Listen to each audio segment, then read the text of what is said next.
우리는 하나님의 자녀입니다. 아멘. 하나님의 자녀면 굉장히 좋죠. 그러면 자녀에게 뭐가 좋냐? 상속이 있죠. 상속이 있습니다. 그러면 그 상속은 하나님의 상속자, 또한 예수 그리스도의 상속자입니다. 그래서 이 상속을 받는 일은 미래 사건이거든요. 그러니까 상속자라고 하는 것은 법적으로 얻는 지위는 지금 얻는 것이지만 상속이 실제로 이행되는 것은 미래의 사건이잖아요. 그러니까 그건 영광스러운 사건이에요. 그런데 예수님의 고난과 영광, 이거를 보면 영광이 있으면 영광에 이르기 위해서 고난이라고 하는 과정이 있어야 된다. 그래서 우리가 하나님의 자녀이고 하나님의 상속자인 것은 분명한데 우리가 그 상속의 성취가 이루어지기 위해서는 고난을 통해서 영광, 상속에 이른다. 그런 말이죠. 그래서 현재의 고난은 장차 나타날 영광과 좋게 비교할 수 없다. 그래서 고난이 있고 상속 영광이 있는데 그러면 고난이 너무 큰 거예요. 그러면 앞에 있는 게 안 보이잖아요. 그러면 안 되죠. 근데 고난이 작고 앞에 있는 영광이 크다 그러면 고난을 무시하고 이기고 나가면 되는 거죠. 그래서 그러면 우리에게 있는 영광이 도대체 뭐냐라고 할 때 두 가지가 있습니다. 첫 번째는 피조물에게 나타날 영광, 두 번째는 우리 교회, 우리 성도들에게 나타날 영광이 있습니다. 그러면 피조물에게 나타날 영광을 먼저 말하게 되는데 피조물이라고 하는 것은 그야말로 하나님이 지으신 모든 것, 하늘에 있는 것, 그 다음에 바다에 있는 것, 그 다음에 육지 땅에 있는 것, 땅에 있는 것 중에서도 동물, 또 식물, 그 모든 생명체가 되겠죠. 그러면 이 피조물들이 앞으로 나타날 영광이 있다. 그 영광이 뭐냐면 새 하늘과 새 땅입니다. 피조물 자체도 새로워지는 겁니다. 그러면 지금 있는 피조물들은 잘못됐느냐? 잘못돼 있죠. 그래서 씨를 뿌리면 잡초가 우성이에요. 가시와 엉겅퀴가 더 덮어버리고요. 그 다음에 알곡들은 힘을 못 써요. 그리고 알곡들이 뭐라고 해요? 힘들어 그러잖아요. 그래서 허무한 데 굴복하고 썩어짐의 종로로 사고 있다. 그럽니다. 뿐만 아니죠. 동물들끼리도요, 사이가 안 좋아요. 그래서 사자가 그 양을 잡아먹어요. 토끼를 잡아먹어버려요. 그래가지고는 너무 힘들다. 이렇게 얘기를 하거든요. 근데 그것은 동물, 식물만이 아니라 우리가 살고 있는 이 환경, 생태계 자체도 굉장히 지금 고통을 호소하고 있습니다. 그래서 봄바람이 솔솔 불면 좋은데 때로는 막 태풍이 불어옵니다. 그럼 다 날아가 버리죠. 그리고 지진이 납니다. 그러면 집을 짓고 살아야 되는데 뭐 도시도 파괴되고 다 황폐화 될 수 있잖아요. 뿐만 아니라 바다도 조용해야 되는데 때로는 바다가 경계선을 넘어와 버리죠. 쓰나미가 몰려오잖아요. 그러면은 또한 모든 게 엉망이 돼버리죠. 그래서 이 피조세계도 사실은 멀쩡한 게 아니고 굉장히 중병을 앓고 있습니다. 그래서 좀 살려달라, 구원해달라 이렇게 계속해서 신음소리를 내고 있는 거예요. 근데 이제 장래에 어떻게 되냐면 이 피조물들도 다 정말 해방되어진다. 자유에 이르게 된다. 그런 미래가 있습니다. 자, 그런데 피조물이 중요한 게 아니고 우리가 중요하잖아요. 그래서 본문의 23절로 가서 보니까 이렇게 말합니다. 그뿐 아니라 이제 우리가 현재의 고난은 장차 나타날 영광과 비교할 수 없다. 근데 장래에 나타날 영광 중에 첫 번째 피조물도 모든 것이 회복돼서 장래의 영광을 기다리고 있다. 그럼 우리들에게 있어서는 뭐냐? 우리 곧 성령의 처음 익은 열매를 받은 우리까지도 속으로 탄식하여 양려될 것, 곧 우리 몸의 속량을 기다리느니라. 그러니까는 중심은 정말 동물, 식물이 아니라 우리예요, 우리. 그리고 우리 교회, 하나님 믿는, 예수님을 믿는 상속자들입니다. 자, 여기에 있어서 보면 이제 몸의 속량을 기다린다라고 했는데 이 속량이라는 것은 뭐냐면 값 주고 사는 거거든요. 값 주고 사서 노예가 자유민이 된 거예요. 그러면 그게 속량인 거예요. 그러니까 우리는 지금 죄의 종이고 사망의 종이잖아요. 그래서 우리가 완전히 자유함을 얻어서 해방되는 겁니다. 이거는 언제 이루어지냐면 우리가 몸이 다시 사는 것과 오늘도 신앙 고백했죠. 몸이 다시 사는 것과 라고 할 때 그것이 이루어지는 거예요. 그러니까 우리가 부활의 몸을 입을 때 속량이 완전히 이루어지게 되는 겁니다. 그러니까 우리는 지금 속량이라고 하는 법적인 어떤 보장은 받았지만 그것이 실제로 실현되어진 건 아니거든요. 근데 그것은 미래에 나타날 영광이다 그럽니다. 그래서 비교해 볼 때 지금 현재는 뭐냐면 성령의 처음 익은 열매를 받은 우리, 이게 지금 우리 현재예요. 그러니까 처음 익은 열매라고 하는 것은 이제 벼 추수했습니다. 쌀 농사 추수했습니다 하면 이제 첫 곡식이 나오잖아요. 그럼 뉴스에 나옵니다. 그러면 이 첫물이라고 하는 것은 처음이기 때문에 굉장히 뉴스가 되지만 그러나 신통치 않은 거거든요. 본격적으로 재계절이 돌아와서 들판이 황금 들판이 돼가지고 그야말로 제일 양질의 곡식을 추수할 때가 절정이란 말이에요. 그게 끝이란 말이에요. 과일도 마찬가지입니다. 과일도 처음에 이제 과일을 따게 되면 신기하긴 하죠. 근데 이제 맛이 제대로 들어서 뭐 당도도 높아야 되고 또 신맛도 나야 되고 이제 이게 아주 되려면 뭐냐면 끝에 마지막에가 이제 그 과일의 절정이 되는 거죠. 그래서 우리는 지금 성령을 받아서 상속자가 됐어요. 근데 우리는 첫 열매만 경험을 했지 마지막에 제일 좋은 열매는 아직도 미래의 사건에 있는 겁니다. 그러니까 우리가 첫 열매라고 하는 것은 뭐냐면 네가 죄인이야 라고 할 때 전에는 인정을 안 했거든요. 성령을 받기 전에는. 근데 지금 우리가 인정을 하는 거예요. 하나님이 계셔. 전에는 인정을 안 했어요. 근데 지금 하나님 계시다는 걸 인정을 하는 거예요. 천국이 있어. 에이, 없어 그랬습니다. 근데 지금은 천국이 있다는 것을 인정을 하게 되는 겁니다. 그러니까 이 첫 열매라고 하는 것은 우리 속에서 뭔가가 새롭게 시작됐는데 굉장히 좋은 거예요. 그러니까 이게 뭐냐면 계약금이고 보증금입니다. 우리가 이렇게 보증금을 하게 될 때는 처음부터 완부를 안 하잖아요. 10분의 1 정도를 계약금을 합니다. 근데 마지막에 가서 잔금을 다 지불하게 되면 그것이 완전히 내 것이 되고 내가 마음껏 쓸 수 있는 게 되는 겁니다. 그러니까 지금 우리가 얻은 구원이라고 하는 것은 첫 열매에 속하는 것이고 보증금 형식의 것입니다. 그러니까 우리가 예수 믿어서 교회로 오니까 좋긴 좋은데 그런데 우리 좋은 것에 전보다는 아직도 임하지 않은 겁니다. 왜냐하면 이게 완불이 아직 안 됐거든요. 완성이 안 됐다 그 말입니다. 자, 그래서 속으로 탄식하여 몸의 속량을 기다린다.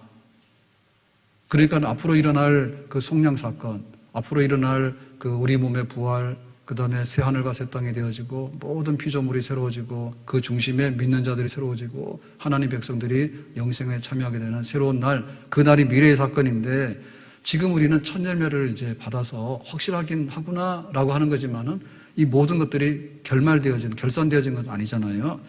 그래서 이 사이에 시간적인 차이가 있는데 우리는 뭐 하냐면 속으로 탄식한다. 이거 기다리는 거예요. 근데 기다리는데 그 기다리는 걸 탄식이에요. 왜냐하면 빨리 좀 됐으면 좋겠는데 아직 안 되고 있기 때문에. 그래서 이 탄식이라고 하는 것은 정말로 고통이나 신음소리입니다. 이렇게 탄식하는 거잖아요. 근데 이것은 부정적인 탄식이 아니고 긍정적인 면에서 탄식입니다. 우리가 볼 수 있는 탄식 중에서 긍정적인 것은 뭐냐면 해산의 고통입니다.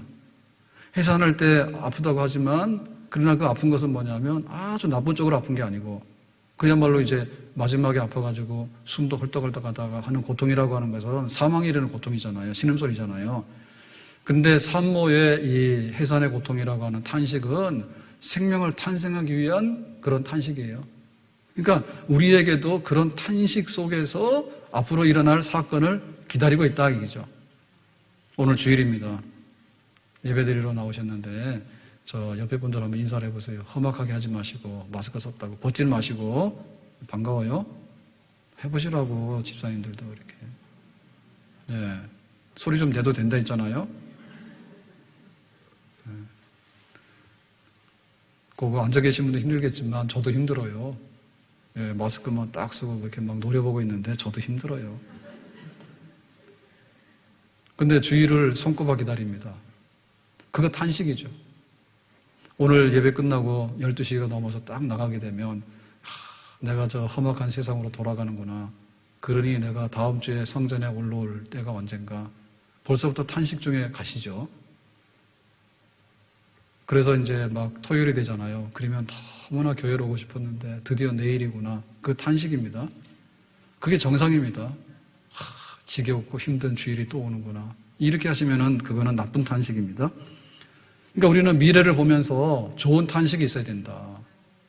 장차 나타날 그 영광을 우리가 생각할 때 하나님 그 영광이 왜 이렇게 더디 옵니까? 좀 빨리 왔으면 좋겠는데 주일이 좀 빨리 왔으면 좋겠는데 내년에 생일이 좀 빨리 왔으면 좋겠는데 우리 집 지금 아파트 분양받아가지고 계약금 넣고 이제 중도금 1차 들어갔는데 다 완불돼가지고 이사를 해가지고 내가 좋은 집에 살았으면 좋겠는데 탄식하는 거죠. 학생이 공부를 하는 거예요. 코로나라도 공부를 해야 되잖아요. 뭐 대학교 가야 되니까. 그래서 공부를 하고 있는데 탄식하는 거예요. 빨리 내가 수능 시험을 치고 그 다음에 학교에서 합격 통지를 받았으면 좋겠는데 그런 미래에 대한 탄식이 있어야 되겠죠. 좋은 탄식. 그러니까 우리 미래에 나타날 영광이 있는데 그 미래에 대한 영광을 바라보면서 요것도 탄식한다고 지금. 요 식물도 탄식하고 있다고요. 해와 달과 별들도 탄식하고 있는 거예요. 와가지고 막 이렇게 잘못하면 막 이렇게 별들이 충돌할 수도 있고 그러잖아요. 그러니까는 정말 위태로운 세상 아닙니까? 땅 속에서 언제 지진이 터질까? 얘네들도 좋아하지 않죠. 그러니까는 정말 조용하고 완전한 그런 하나님의 새하늘과 새 땅이 도래했으면 좋겠다고 탄식하고 있다니까요. 그러니까 우리도 하나님께서 우리에게 주실, 우리 몸에 속량을 주실 그 날을 생각하면서 탄식하여서 기다려야 된다. 바울은 이렇게 고백하고 있습니다. 고린도후서 5장 1절에 만일 땅에 있는 우리의 장막집이 무너지면 하나님께서 지으신 집, 곧 손으로 지은 것이 아니요 하늘에 있는 영원한 집이 우리에게 있는 줄 아느니라. 여기 집이 두 개 나옵니다. 하나는 장막집이고 하나는 영원한 집입니다. 자, 대략 눈치챘는데 장막집이 좋아요? 영원한 집이 좋아요? 예, 캠핑 가는 분들은 또 장막집이 좋다고 하십니다. 영원한 집이 좋죠. 완전한 집이 좋잖아요. 그러면 장막집은 어디 있습니까? 땅에 있습니다. 영원한 집은 어디 있습니까? 하늘에 있습니다. 그러니까 하늘에 있는 영원한 집이 좋겠죠. 그래서 바울은 이거를 덧입기를 원한대요. 빨리 장막을 떠나서 내가 하늘에 있는 영원한 집으로 옮겨지기를 원한대요. 우리가 이제 이사를 가게 되면 젊어서는 이사 가는 게 재미요. 분위기 바뀌니까. 근데 나이가 들면은 이사 가는 건 너무나 고통스럽고 정말 이렇게 흔들려요. 삶이 흔들려 그래요. 싫어요. 근데 이사를 가더라도 좋은 쪽으로 가면은 그래도 희망이 있죠. 쪽방에서 원룸으로 갔어요. 원룸 갔다가 이제 월세집으로 갔어. 그러다가 이제 전세집으로 가고 그 다음에 내 집으로 갔는데 내 집 중에서도 아주 좋고 편한 아주 잘 지어진 새로운 아파트로 갔어. 그러면 이게 상승이 되잖아요. 상승이 되면 집 옮기는 것에 대해서 기다려지죠. 그래서 아파트 분양받으면 굉장히 입주하기를 기다리는 거예요. 그거 아니라고 그러면 그 이상한 사람입니다.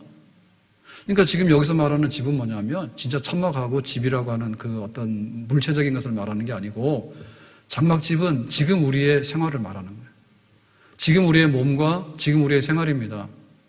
지금 우리의 몸은 뭐냐? 밥 먹어야 살아요. 장막집이에요. 만약에 한 번 먹고 우주인처럼 말이에요. 한 번 먹고서 한 달을 견디고 1년을 견딘다면은 다른 집이죠. 지금 우리는 세수를 하고 이렇게 막 화장도 하고 마스크 쓰고 다니니까 화장도 안 하고 좋죠. 일단 간에 돈을 아낍니다.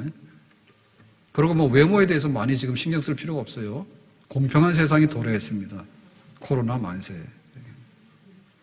코로나 때문에 뭐 병 안 걸리면 최고지 못 내고 이럴 필요가 없는 거예요. 그게 바로 지금 장막집입니다. 쌍꺼풀을 기어이 가서 해야 됩니다. 왜? 장막집이니까. 그럼 나중 가서는 쌍꺼풀을 할 필요가 있겠어? 없겠어요? 없겠죠. 지금 우리는 배가 고프면 배꼽시계가 와요. 그럼 어떻게 돼? 밥을 먹어야 되잖아요. 나중에는 배고픔도 안 느끼게 되면은 뭐 좋은 거죠.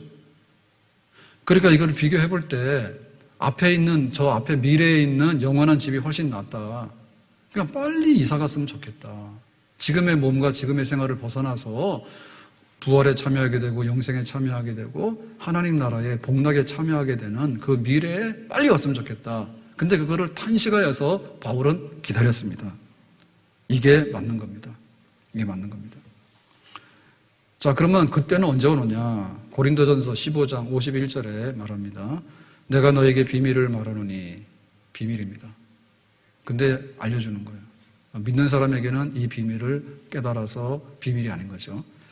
우리가 다 잠잘 것이 아니요 마지막 나팔의 순식간에 호련히 다 변화하리니. 잠잔다고 하는 것은 뭐냐면 우리가 죽으면 우리 육체는 흙으로 돌아가요. 잠시 잠깐. 근데 그거를 잠잔다고 표현했거든요.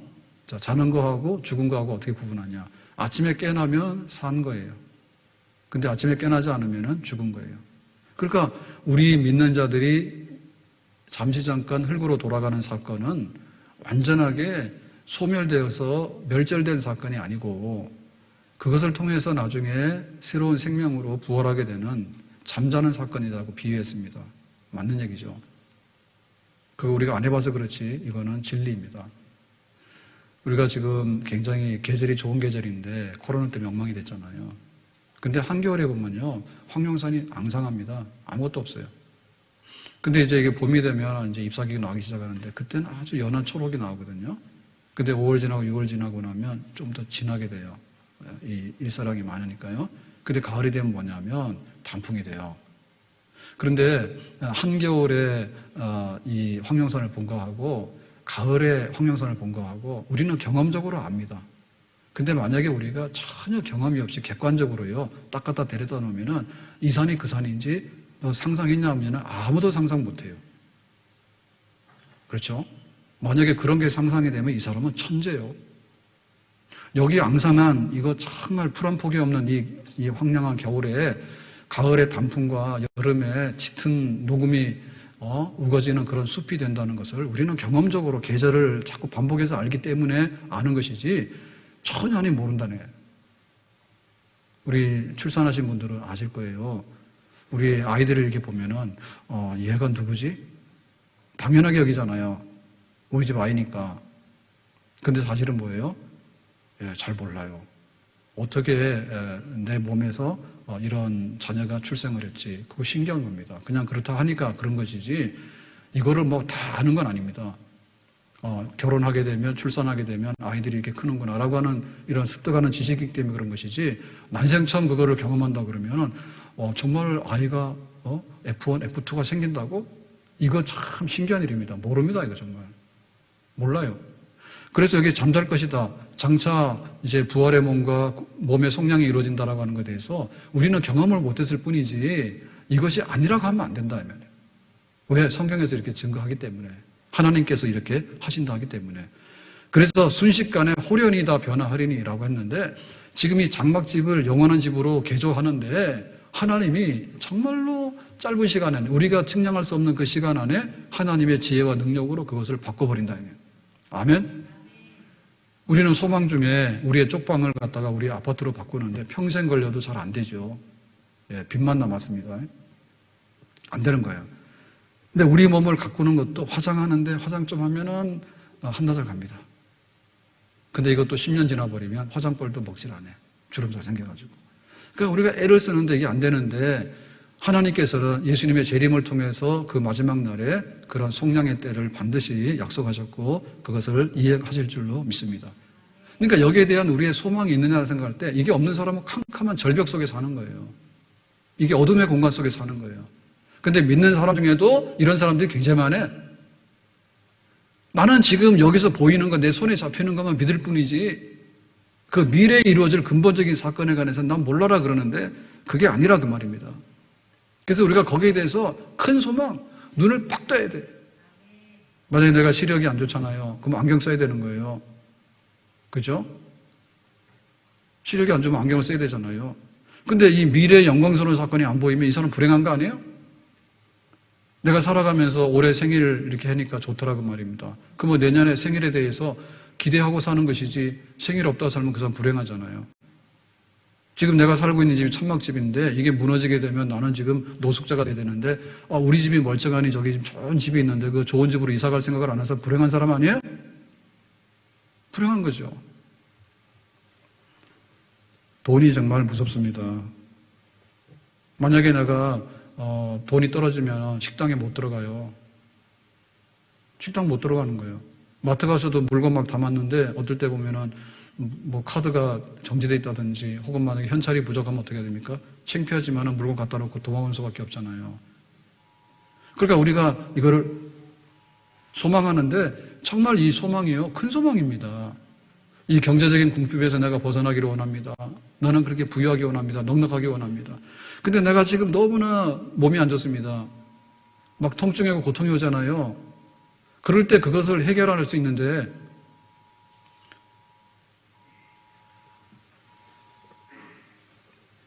소리가 납니다. 2부에부터. 뒤에 저기 모니터에서 나는 소리 같은데. 자도 고통스러운가 봐요. 우리가 몸이 막 아프면은 신호가 오면은 어떻게 합니까? 통증을 없애야 되는 거고 또 약을 먹고 치료해야 되는 거고 약까지 안 되면 수술해야 되고 그러잖아요. 근데 거기에 대한 열망이 없냐? 굉장히 열망이 있죠. 예? 우리 몸이 정상적인 상태로, 건강 상태로 돌아가는 데 있어서 열망이 있지 않습니까? 그건 소망이거든요. 그러니까 근본적으로 볼 때 우리 앞에 있는 영광이 뭐냐라고 할 때 하늘과 땅이 새로워지게 되고 하나님의 자녀들이 영생에 참여하게 되는 그러한 완전한 성령이 이루어지는 때가 있다라고 하는 것을 우리가 신앙에 고백하고 있단 말입니다. 신앙 고백에. 근데 그 고백이 모르는 고백이 아니라 아는 고백이 돼야 되겠고, 몸이 다시 사는 것이라고 하는 건 미래의 사건이거든요. 그러니까 미래의 사건에 대해서 지금 보는 것처럼 이렇게 고백을 하는 것이 맞는 것이죠. 그래서 24절에 이렇게 말합니다. 우리가 소망으로 구원을 얻었으며, 믿음으로 구원 얻었지 왜 소망으로 구원 얻냐? 틀린 게 아닙니다. 왜냐하면 구원이라고 하는 것은 시점으로 보면요, 과거, 현재, 미래로 나눠볼 수 있거든요. 그러니까 우리의 믿음으로 구원받는 것은 미래에 소망이 개입돼야지 진짜 믿음으로 구원이 완성이 되는 거예요. 자, 내가 10년 전에 예수를 믿었어. 세례받았어. 그러면 그것은 과거의 사건인데 이미 과거에 우리의 그 법적인 신분을 다 취득을 했습니다. 구원이 이미 된 겁니다. 그런데 내가 구원받았다 해서 세례받은 나보고 천국 가자고 그러면 갈 거야, 안 갈 거예요? 대부분도 안 갈 거예요. 그러면 나이가 99세면 갈지 모르겠지만 지금 내가 나이가 19살이야. 그래서 지금 내가 막 성인이 돼가지고 막 내 세상을 한번 살아보고 싶은데 세례받았더니 갑자기 끌고 가는 거예요. 이렇게 되면 안 되죠. 그리고 하나님께서도 할 일이 많아. 하나님이 생육하고 번성하고 다스리고 지배하라. 그리고 이 세상 나라를 하나님의 나라로 바꿔놓도록 해라. 마귀가 이게 훔쳐갔으니까 마귀의 나라를 뺏어다가 하나님 나라로 다시 바치도록 해라. 이렇게 하나님께서 지금 계획을 가지고서 이 세상을 다 움직이고 계시는데 갑자기 예수님 재림하셔가지고 거기서 종결할 수 있는 것도 아니잖아요, 내 마음대로. 그러니까 우리의 구원은 과거에 이루어지는 건데 과거는 보장을 받은 것이죠. 그러니까 현재가 계속해서 진행이 되는 겁니다. 오늘은 2020년 4월 26일입니다. 그러니까 나는 구원이 지금 4월 26일자로 진행 중인 거예요. ING 진행 중인 거예요.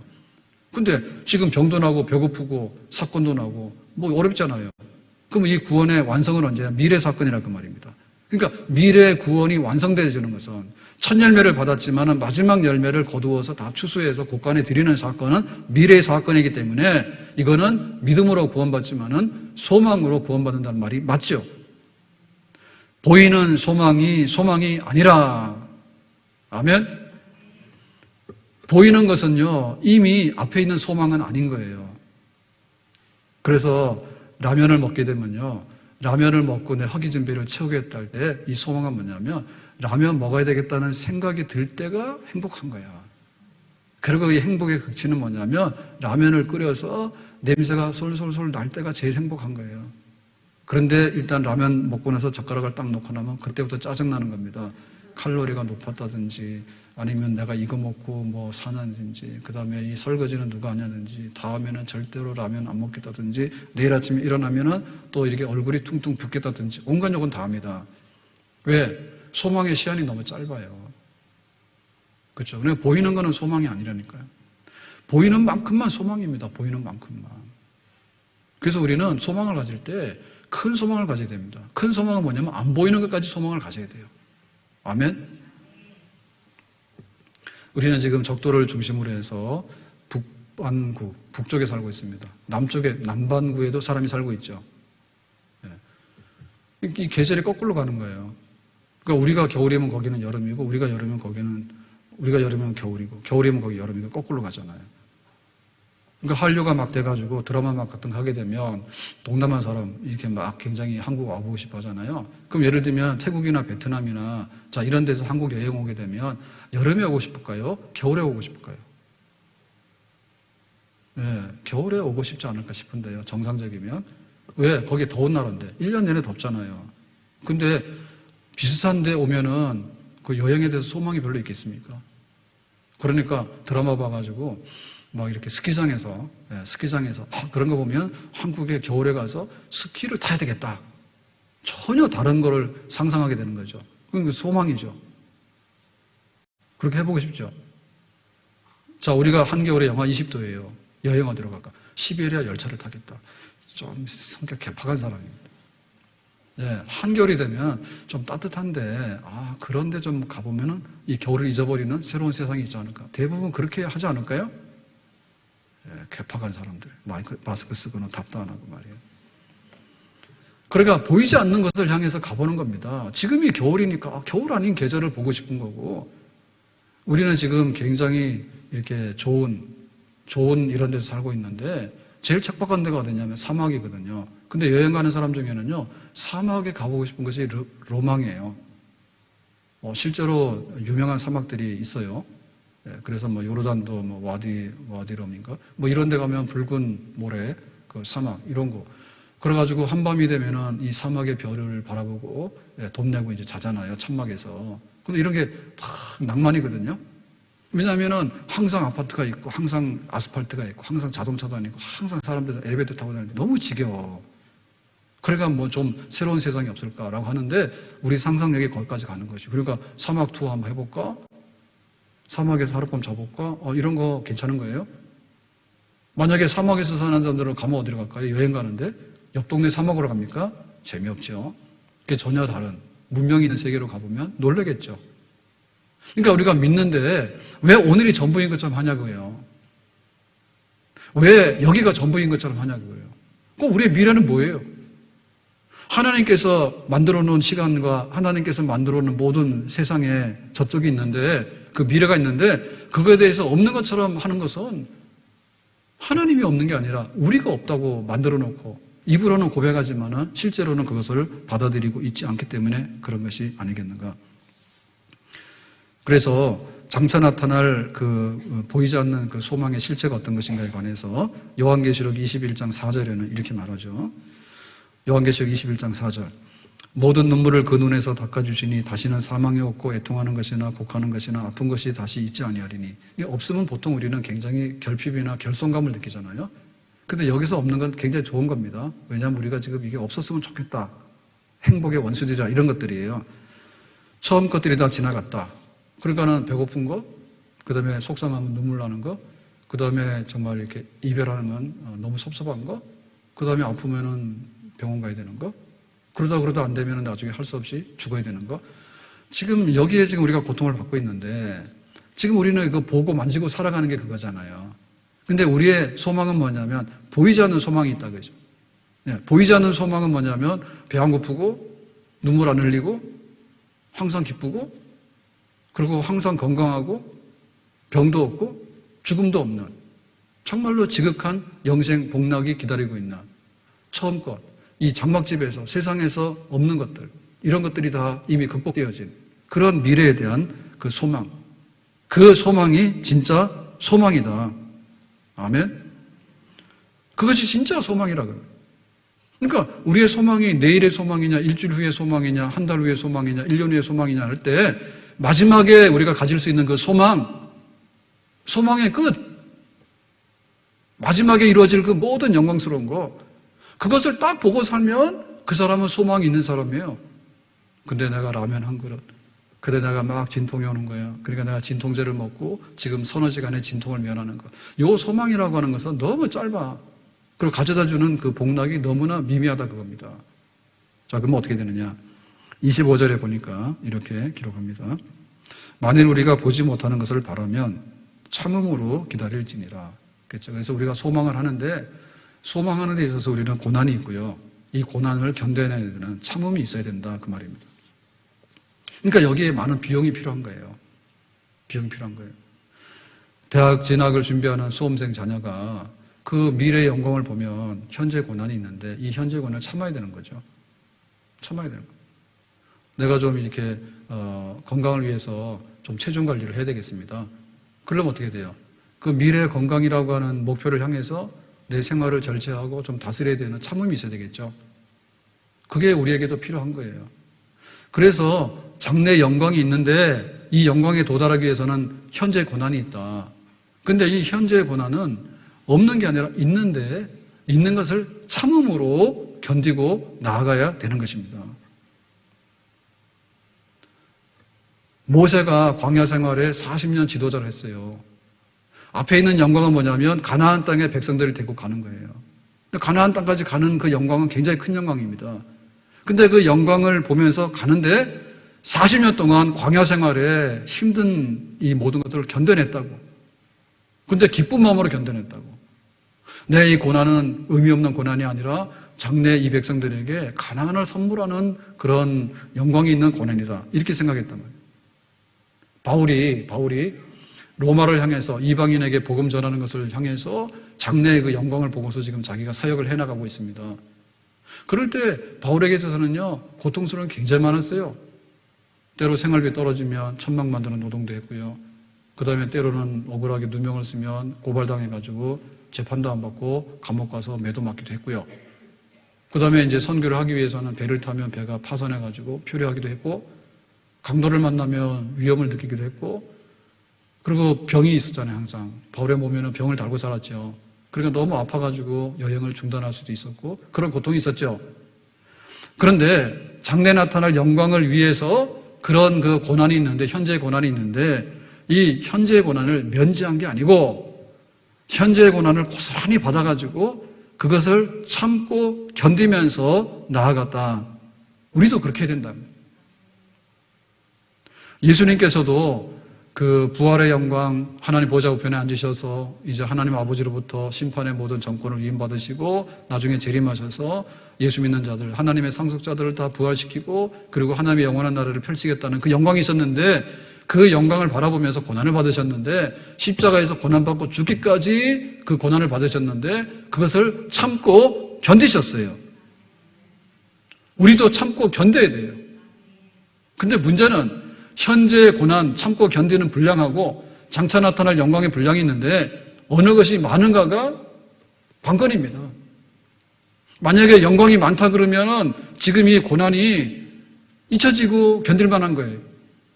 근데 앞날에 아무런 희망이 없고 절벽이고 낭떠러지면은 차라리 안 좋은데 뭐하러 갑니까? 이거 서버려야지. 그러니까 우리가 고난이 없다는 게 아닙니다. 고난이 있어요. 그 고난은 정말 견디기가 어려워요. 배고픔의 가난의 고난을 어떻게 해결할 수 있으며, 우리 육체의 질병의 고난을 어떻게 해결할 수 있으며, 우리가 사회생활하면서 부딪히고 여러 가지 생활 속에서 당하는 여러 가지 사람들과 관계라든지 혹은 사건이 일어나잖아요. 코로나 찾아왔는데 너무나 어렵게 만들잖아요. 이러한 고난이 있는데 이 고난이 적다는 것이 아니에요. 정말로 그 고통하는 신음소리, 해산의 수고에 이르는 그런 그 통증이 있는 그런 고난이 우리에게 있습니다.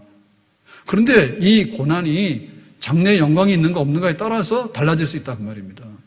그러니까 우리는 장래의 영광에 대한 분량으로서 얘기를 해야 되지, 하나님 고난이 없게 해주세요, 고난을 피하게 해주세요, 이것만은 능사는 아니다. 고난이 없으면 좋겠죠. 그런데 하나님의 뜻을 위해서는 고난이 필수일 수도 있는 거예요. 그러니까 고난 가지고 모든 것을 논하지 말고 장래의 영광이 있는가를 가지고 비교해서 그 다음에 우리가 판단하고 우리의 마음가짐을 새롭게 하도록 해라. 장래의 영광에 대한 소망이 있는가? 이 몸의 소망 무언가 우리 주 예수뿐일세, 우리 주 예수 밖에는 믿으리 아주 없도다. 정말 예수님 안에 있는 약속한 미래의 그 영광스러운 마지막 그 열매를 다 딸 수 있는 거기에 대한 소망이 우리에게 있는가? 하나님께서는 그것이 크다고 말씀하시는 거죠. 그것이 크기 때문에 이 현재의 고난을 너희들이 능 이길 수 있고 이 현재의 고난이 의미를 지닐 수 있다라고 얘기를 하는 거예요. 그래서 이런 건 아닙니다. 우리가 너무나 장래 영광이 있기 때문에 차라리 그냥 세상 빨리 그냥 이사 갔으면 좋겠다. 그러니까 세상에 대해서 너무 비관하고 부정적으로 보고 혹은 현세를 부정하고 내세만 지향하는 것. 지금 그것을 말하는 건 아니에요. 우리가 장래 영광이 있다 해서 뭐 오늘이 없는 건 아니고 여기가 없는 건 아닙니다. 그런데 오늘이 있고 여기가 있다 할지라도 장래 영광이 있으니까 여기와 오늘의 의미가 달라지고 고난의 의미가 달라진다 그 말이죠. 빌립보 1장 20절에 이렇게 바울은 고백합니다. 나의 간절한 기대와 소망을 따라 아무 일에든지 부끄러워하지 아니하고 지금도 전과 같이 온전히 담대하여 살든지 죽든지 내 몸에서 그리스도가 존귀하게 되게 하려 하나니. 그래서 바울은 사실은 이 장막집을 걷고 영원한 집으로 빨리 이사하기를 원했어요. 개인적으로는. 근데 하나님께서 뭐라고 답하셨는가 하면 그건 네 소망이지. 바울아, 너는 그렇게 원하지. 내가 알아. 그런데 지금 교회를 누가 돌보냐. 그리고 선교는 누가 하냐. 그러니까 네가 교회와 선교를 위해서 아직도 좀 할 일이 남았으니 좀 늦게 와라. 그 미래의 영광은 다음에 좀 보자. 라고 하나님께서 말씀하신 거예요. 그러니까 바울은 그 미래의 영광이 있었다 해가지고 아무 일도 안 하고 빨리 날 데리고 가세요. 나는 세상을 탈출하고 싶어요. 나는 직장 가기도 싫어요. 나는 집에 들어가기도 싫어요. 나는 결혼하기도 싫어요. 나는 교회 와서 일하는 것도 싫어요. 빨리 미래의 영광에 내가 참여하도록 나를 어떻게 해주세요. 라고 하는 게 아니라 지금 이 세상에서 여기서 할 일이 많은데 그거를 고난 중에서라도 기쁜 마음으로 감당하고 고난 중에서라도 씩씩하게 감당하도록 하라. 그렇게 바울은 받아들이고 그렇게 살았던 것입니다. 찬송가 중에 보면 이렇게 돼 있어요. 구름 같은 이 세상 모든 부귀영화 나는 분토와 같이 내어버리고서 오직 천국의 복을 사모하여 사니 구원받은 내 이름 기억하옵소서. 죄가 하나도 없고 아무 병도 없는 영화롭고도 밝은 천국 올라가서 주와 함께 그곳에 길이 살겠으니 이런 소망의 삶은 참된 행복이라. 지난주와 이번 주에 이어서 말씀을 드리는데요. 우리가 이 고난에 대해서 고난을 어떻게 이길 건가 그 얘기거든요. 지금 고난을 어떻게 이길 건가, 힘든 것을 어떻게 이길 건가 이건데 이거를 이기는 비결은 그 영광으로 덮어야 된다. 영광으로 덮어야 된다. 내가 지금 경제적인 난관에 처했을 때 가난한 것은 정말 불편하고 괴롭습니다. 근데 가난해서 천국 간다고 하면 견뎌내지만 부자가 돼서 지옥 간다고 그러면은 그건 아닌 거죠. 혹시 우리가 정말 저도 그렇게 해주고 싶어요. 우리 성도들의 가정에 기도가 다 들어져가지고 다 부자 되고 다 병도 안 나고 자녀도 잘 되고 그 다음에 막 사막 여행도 가고 우리는 사막 가야 되겠죠. 네, 가고 뭐 온갖 거 다 해야 되는데 뭐 할 수 있으면 좋겠죠. 하나님 허락하시면. 근데 그거는 잠깐 보이는 영광이거든요. 그 보이지 않는 미래의 영광이 있는데 그래가 가난하더라도 어떻게 받아들이냐면 나는 이거밖에 안 되네. 고생스러워서 죽겠네. 이렇게 생각하지 말고 장차 나타날 영광이 얼마나 클까? 장차 나타날 영광을 바라보면서 이 어려움과 힘든 것을 견뎌내라. 내가 지금 몸에 병이 있습니다. 이 형이면 건강하면 좋죠. 근데 부득불 이게 퇴행성이 오고 혹은 내가 사고가 나서 내 팔 하나가 잘라졌어요. 그럴 때 우리가 어떻게 할 것인가? 장래의 영광이 있다. 바울도 내가 약할 때 강해진다 했지 않습니까? 그러니까 내가 지금 병약하지만은 이 병약한 것이 고통스러운 것은 맞아요. 그러니까 장래 영광이 더 큰 겁니다. 아멘. 내가 사회적으로 명예를 얻고 지위를 얻고 이렇게 막 살아가는 것도 행복하겠죠. 그러나 그렇게 되지 않는다 할 때 우리의 미래가 없느냐? 현재는 없습니다. 현재는 누가 나를 알아주는 것도 아니고 와서 모셔가는 것도 아니죠. 어찌 보면 천덕꾸러기처럼 우리가 박해도 받고 또 거절도 당하고 그럴 수 있잖아요. 대접 못 받을 수 있잖아요. 그런데 그럴수록 우리가 생각해야 될 것은 뭐냐면 아유 나는 굉장히 천민계급이고 나는 못하는 사람이네. 내 신분이 그밖에 안 되는가 봐 라고 할 것이 아니라 장래에 나타날 영광이 얼마나 클까? 그럼에도 불구하고 나타날 영광이 얼마나 클까? 왜냐하면 많이 가진 자에게는 많은 것을 원하고 작게 받은 자에게는 작은 것을 원하는데 이 작은 것을 가지고 이렇게 고난 중에도 내가 분투해서 선한 싸움을 싸우고 나의 달려갈 길을 가고 내가 모든 것 하나님 앞에 감당해서 죽든지 살든지 내 몸에서 그리스도를 존귀하게 했으니 적은 것을 가지고 감당했으니까 고난 중에 감당했으니까 네 영광이 크다라고 하시는 그 미래가 있다는 것을 우리가 믿어야 될 줄로 믿습니다. 우리가 고난에 대해서 너무나 사로잡히는 것이 많은데 고난이 우리를 사로잡아 올 때마다 불편함이 우리를 사로잡아 올 때마다 장차 나타날 영광이 있느냐? 진짜 그 영광이 크다. 그 영광을 바라보면서 내가 소망 중에 나간다. 이것이야말로 우리 교회가 서야 될 것이고 이 난세를 살아가는데 우리의 삶의 지표와 표대가 되어야 될 줄로 믿습니다. 그래서 이게 장애가 없는 분들이 부활을 입으면요, 부활이 좋네 그럴 거예요. 근데 만약에 팔다리가 없었어요. 근데 내가 부활의 영광에 참여하는 사람이 됐을 때 어떻게 합니까? 정말 황홀하겠죠. 네, 그래서 이사를 갈 때도 정말 판잣집에 살다가 너무 궁궐 같은 집으로 가면요, 이게 너무 황홀한 거예요. 그게 바로 우리에게 나타날 영광의 크기입니다. 그래서 우리에게 고난이 있는 것은 불행이나 나에게 고통만 있는 게 아니라 우리 앞에 그런 영광이 더 큰 영광이 기다리고 있다라고 해서 정말 우리는 그것으로 인해서 우리 스스로를 강하게 하고 이것으로 인해서 우리 교회가 든든하게 반석에 서는 그런 하나님의 말씀에 근거해서 미래를 꿈꾸고 오늘의 고난을 견뎌나가는 그런 참된 성도, 참된 우리 교회 다 돼야 될 줄로 믿습니다. 우리가 지난날을 돌아보면요, 지난날 굉장히 고생스러운 일들도 있고 굉장히 좋았던 추억들도 있어요. 근데 시간이 지나고 보니까 고생스러웠는데 그 고생스러운 것이 뭐가 됩니까? 하나의 어떻게 보면 약간 좀 아름다운 추억이죠. 그때는 죽을 정도로 너무 괴로웠습니다. 예를 들면 남자들이 군대를 갔는데 논산훈련소에서 고생을 해요. 그러면 내가 다시는 남자로 태어나지 않겠다 이런 생각을 할 거예요. 근데 나중에 가서 딱 가서 하는 말이 뭐냐면 내가 논산에서 호랑이도 잡았다 이렇게 막 거짓말도 하고요. 군대 가서 내가 막 무장공비도 잡았다 막 이렇게 거짓말도 할 수 있는 거예요. 왜냐하면 그 고생스러운 게 시간이 지나고 나면 좀 많이 잊혀져요. 그러고는 좀 좋은 쪽으로 이렇게 해석도 하게 되고요. 또 미담으로도 해석도 하고 이렇게 되는 거예요. 그럼 반대로 옛날에 좋았던 건 뭐예요? 옛날에 좋았던 거 시간이 지나고 나니까 그게 기억이 잘 안 나죠. 그래서 부부간에도 불만이 많고 싸우는 겁니다. 좋았던 게 굉장히 많은데 지금 감정이 상하면요 와당탕 막 싸우는 거예요. 지난날의 영광이 현재 보면 뭐예요? 빛을 발했잖아요. 내가 20대 30대 딱 멋있었잖아요. 날씬하고. 근데 나중에 지나고 보니까 뭐예요? 그 영광이 지금 재현이 안 되고 있죠. 과거의 것이 그렇잖아요. 너무 고통스러웠던 것도 그렇게 고통스러운 것처럼 느껴지지 않고 너무나 좋았던 것도 내가 생일 잔치를 30번 했어. 근데 제일 좋았던 거 언제? 가장 나빴던 거 언제? 이거 다 정리가 잘 안 됩니다. 대충 좋았네 이러지. 그리고 그 차이가 뭐냐면 그냥 생일이니까 좋았겠지. 뭐가 얼마나 좋았겠어요. 거기다 메모해가지고 호텔 가서 10만 원짜리 밥 먹었다. 두 번째 생일날은 호텔 가서 8만 원짜리 밥 먹었다. 그러니까 내가 만족이 떨어져. 그렇게 안 되잖아요. 좋은 건 대충 좋은 것이지. 그러니까 우리의 미래에서도 뭐냐면 소망이 있는데 내일을 기다립니다. 근데 일단 내일이 좋아야 됩니다.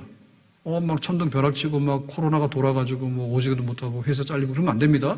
근데 내일의 소망이 좋아야 되는데 이 하루치의 소망이 있고 일주일치의 소망이 있고 한 달치의 소망이 있다니까요. 그러니까 뭐냐면 마지막에 이루어질 가장 큰 소망, 그 소망이 오늘로 오는 거죠. 마지막에 영광이 오늘로 오는 거죠. 내가 상속자긴 상속자인데 아직도 상속이 안 이루어졌는데 이미 상속된 것처럼 생각해서 그래서 내가 즐거워하는 거, 그래서 내가 기뻐하는 거. 그러니까 결국에 뭐냐면 우리의 행복이라든지 우리의 삶의 미래는 뭐냐면 소망을 어떻게 크게 하고 그 소망을 오늘로 옮겨다 놓고 내가 사는가에 따라서 그 사람은 강하기도 하고 그 사람은 행복하기도 하고 그 사람에게는 진짜 미래가 있는 줄로 믿습니다. 아멘. 오늘 이 말씀을 붙들고 우리의 미래의 소망 중에 오늘 하루를 힘있게 행복하게 살아갈 수 있기를 예수님의 이름으로 축복합니다. 기도합니다. 오늘 주신 말씀과 같이 현재의 고난보다 장차 나타날 영광의 미래를 소망으로 해서 붙잡고 힘있게 오늘을 살아가는 우리 믿음의 성도들이 되기를 원합니다. 예수님의 이름으로 기도하옵나이다. 아멘.